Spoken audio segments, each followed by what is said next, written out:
Welcome to a week of confusion here in Starbase. After what appeared to be a successful third static fire for Ship 35, it seemed like everything was on track for Flight 9 to finally happen. Everybody was happy. Booster 14 even rolled out for launch. But then everything changed. Rollback closures popped up, more and more delays happened, and even worse, there's no catch on Flight 9? And as if that wasn't enough, we also just caught the start of construction for the first Block 3 Super Heavy booster. Howdy Tank Watchers, I'm Jack Beyer for NSF, and this is your Starbase Update.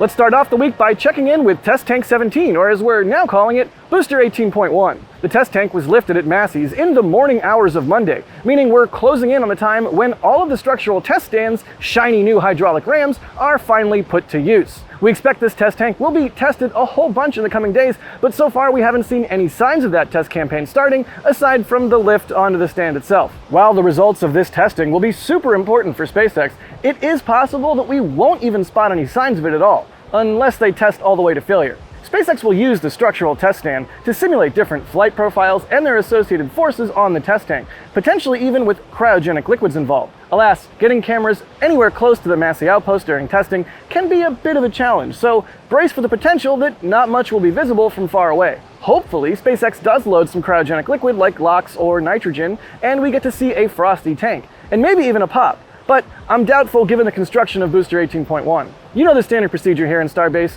We'll wait and hopefully see. At least on Thursday, the test tank was still intact at Massey's, with the rams on the side not connected to anything yet. Maybe the header tank test is not the first in line, or maybe hooking this thing up just takes a little bit of time. Now, let's take a look at some upcoming ships and boosters, because there is a lot going on that front. Ship 38 is progressing significantly inside of Mega Bay 2. The next tank section barrel was moved inside of the bay as stacking of the ship continued. At this point, the nose cone and roughly half of the tank section has been stacked, so the ship should be over halfway there in terms of stacking. If this pace continues, we might see a fully stacked Ship 38 as soon as sometime next week. Shout out to SpaceX for leaving the door to Mega Bay 2 open overnight so we could see some reflections on Ship 37, which indicated to us that the stacking of that section had been performed to the right of the door. Quick orientation check. Ship 35 is to the left of the door. Behind, in the far corner, is Ship 36. Ship 37 is the one directly in the center, and to the right is Ship 38 being stacked. On the front of Ship 39, more and more parts of it have been spotted, including its aft section and mid-section barrels. With the fast progress on Ship 38, the stacking of Ship 39 might commence just in a few weeks from now, and it seems like SpaceX is getting ready to start that process as fast as they can. Of course, Star Factory only gives us this insight in areas that are right in front of the windows, so there's certainly much more going on in there that we can't see. There's another very interesting barrel section that was moved from the Star Factory to Mega Bay 1. As a reminder, Mega Bay 1 is used for assembling boosters. This quad barrel was moved out from the factory in the middle of the night. Why is that interesting? Well, Booster 17 is fully stacked, right? So this either means that this is another test tank after 18.1, or this is the beginning of stacking preparations for the next generation of Super Heavy boosters. Booster 18, which we expect to be the first Block 3 Super Heavy. Let's dive a little bit deeper into this possibility. When SpaceX stacked Block 1 and Block 2 boosters, they made them in two sections, sort of the top half and the bottom half. This meant that usually the first barrel that we would see roll out for stacking was the topmost barrel of the section, which was either the forward dome barrel for the forward section or the common dome barrel for the lower section. This was followed by a barrel section below that, so a more generic tank wall type barrel. Other times this order was reversed, and they would roll a barrel section first, followed by a dome module. However, if you look at this module now, it has no domes. There is no top section. That leaves us with three potential options here. The first one, the one we all don't want, is that this is indeed weird because it is a test tank. These tend to be just built different, just like me, for real. The second one is that this is Booster 18, which means if they follow normal stacking ops, the next section will either be a common dome barrel or the forward dome barrel. These two sections would be very interesting for us to see, as they would reveal quite a lot about the Block 3 booster's design. So you better believe we're keeping close tabs on anything rolling from the factory to Mega Bay 1. Then there's option 3, which is almost more exciting. This is a new generation of booster. So what if the assembly process has changed and we see a totally different construction methodology for the next generation booster altogether?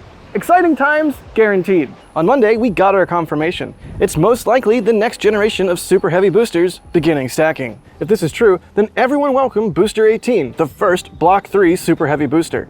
As we just discussed, a common dome section rolled out from the Star Factory into Mega Bay 1, which means this is the beginning of stacking for the lower half of a booster. The common dome is shared between the liquid oxygen tank and liquid methane tank, hence the name. This common dome section appears to be similar to the previous ones we've seen, or at least we haven't spotted any major changes. The biggest seems to be that the old common dome sections were always stacked as a quad, meaning 4 rings. This one is 3 rings, instead stacking as a triple.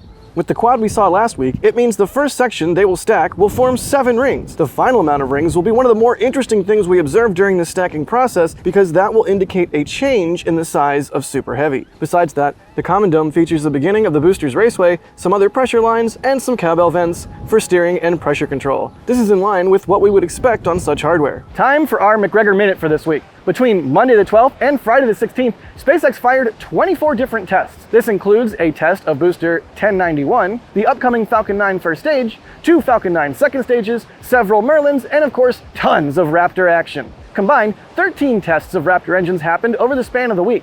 This includes a 140-second test of a Raptor 3 on the Northeast Bay on Monday, and on Tuesday, another 19-second test of a Raptor 3 engine on the same Northeast Bay. 2 more Raptor 3 tests happened on May 14th as well. This could have been the same engine. Overall, Raptor 3 clocked over 700 seconds of testing time this week.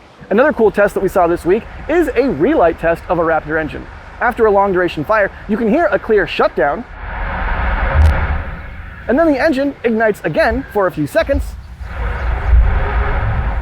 before shutting down again.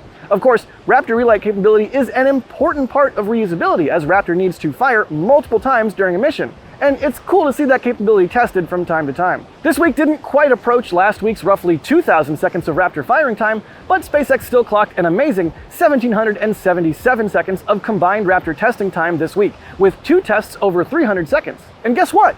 Both of those were Raptor 3 tests. On top of all that, we spotted more Raptor version 3 serial numbers. On May 15th, a Raptor 3 was spotted moving to the Raptor South test stand in McGregor.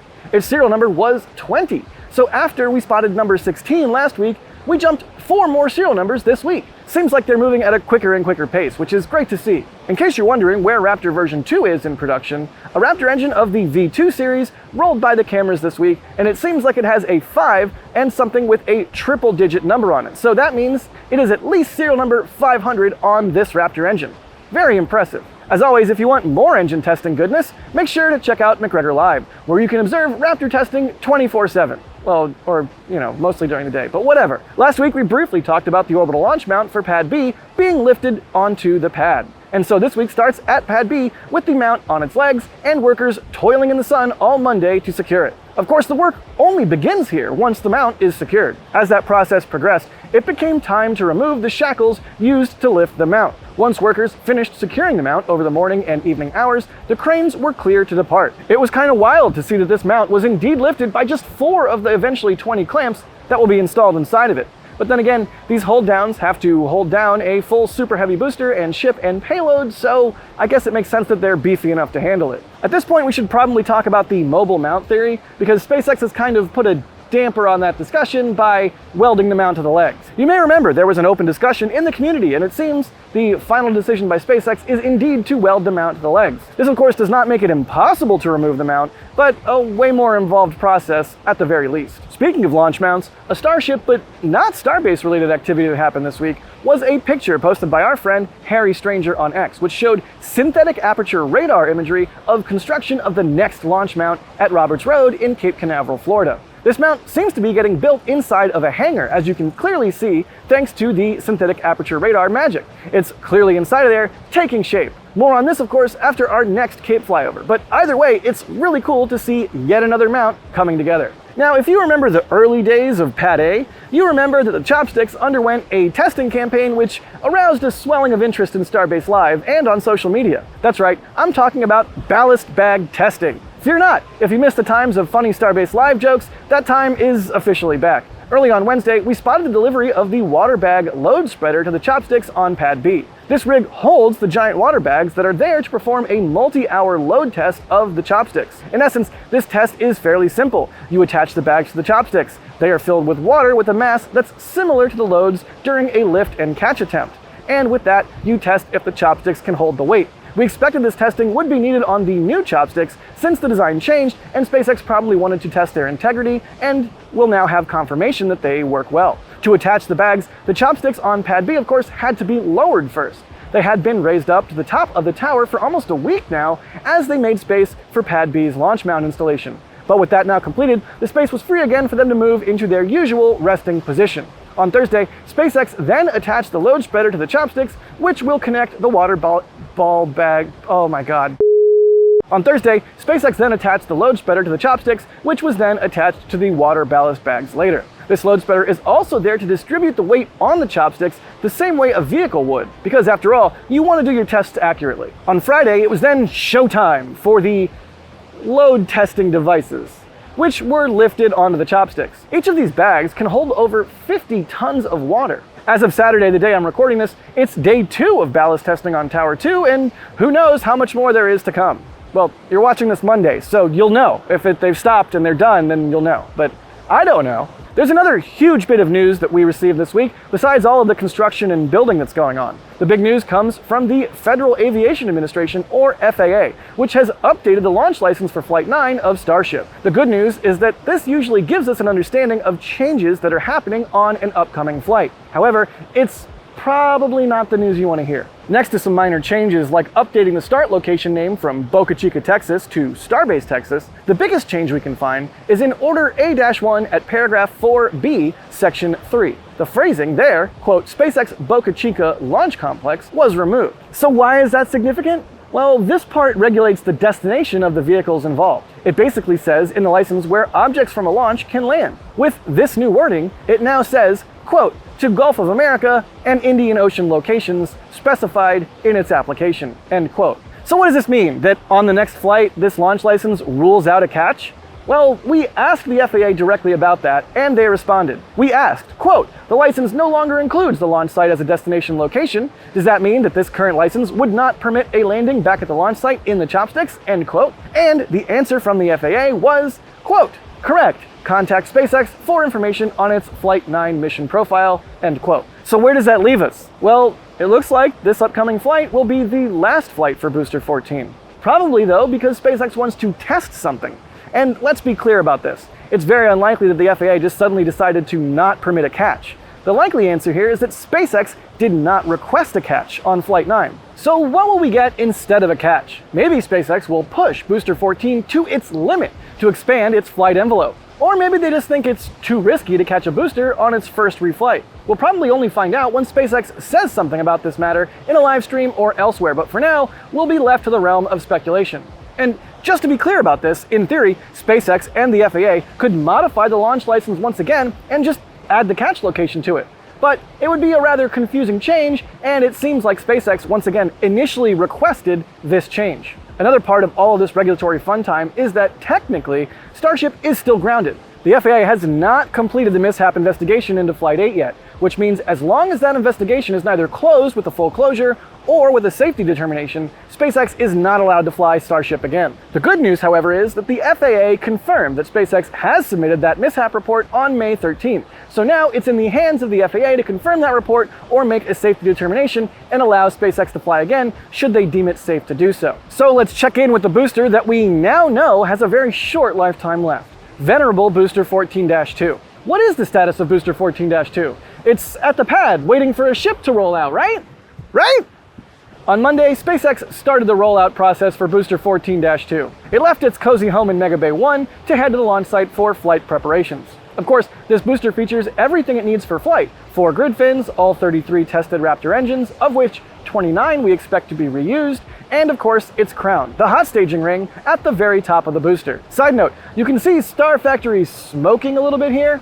Fear not, that appears to be some smoke from the roof over the kitchen area at Star Factory, but since it seems to be more white vapor and not black smoke, it was hopefully nothing to worry about. And the smoke stopped shortly after. Booster 14 rolled out from the back side of the production site as the front gate is still blocked by rubble since the high bay and part of the Star Factory are still being demolished there. So the booster for the next flight was rolled in the middle of the night from the Sanchez lot on its beefy booster transport stand. The SPMTs were likely at the launch site supporting the OLM lift just a few hours before this, and SpaceX had to quickly roll them back, park them below the booster, and then roll it out.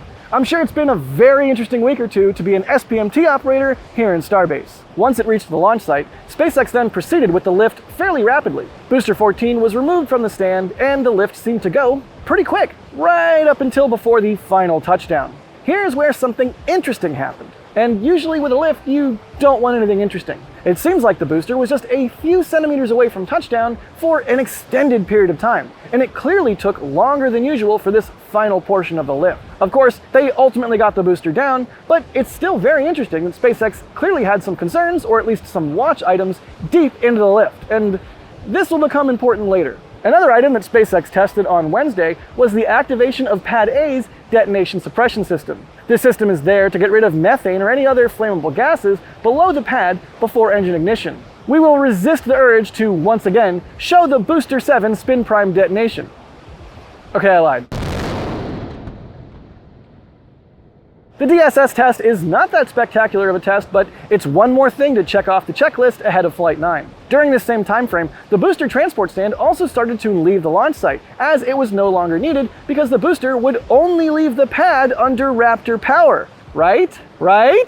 You can still see the discoloration of booster 14-2 at the top, where the hot staging maneuver hit it during stage separation, as well as a smiley that is visible from somebody having fun with cleaning. Pro tip, I'm told this is a very easy way to get fired if you work at SpaceX, so just don't do it. Very similar to Falcon 9, it seems like SpaceX will not invest a lot of time in cleaning the boosters, because if it doesn't affect the flight, why would you spend time cleaning? So up until this point, the outlook for a launch soon was looking good, with SpaceX even removing the 2 alignment pins from the launch mount. This means that at the time that they were removed, SpaceX did not expect to lift the booster off of the pad anymore. These alignment pins guide the booster during a chopstick-assisted lift, helping to not dent the Raptor engines or any other critical hardware, and they're typically only removed before flight. With booster 14-2 at the pad and installed in the mount and the stabilizers removed, we expected it to stay there until launch. However, starting here, we started to get mixed signals. The booster transport stand, which we talked about earlier, leaving the launch site for good, returned for some reason. Furthermore, road closures popped up that seemed to potentially be for booster 14-2 to roll back to the production site.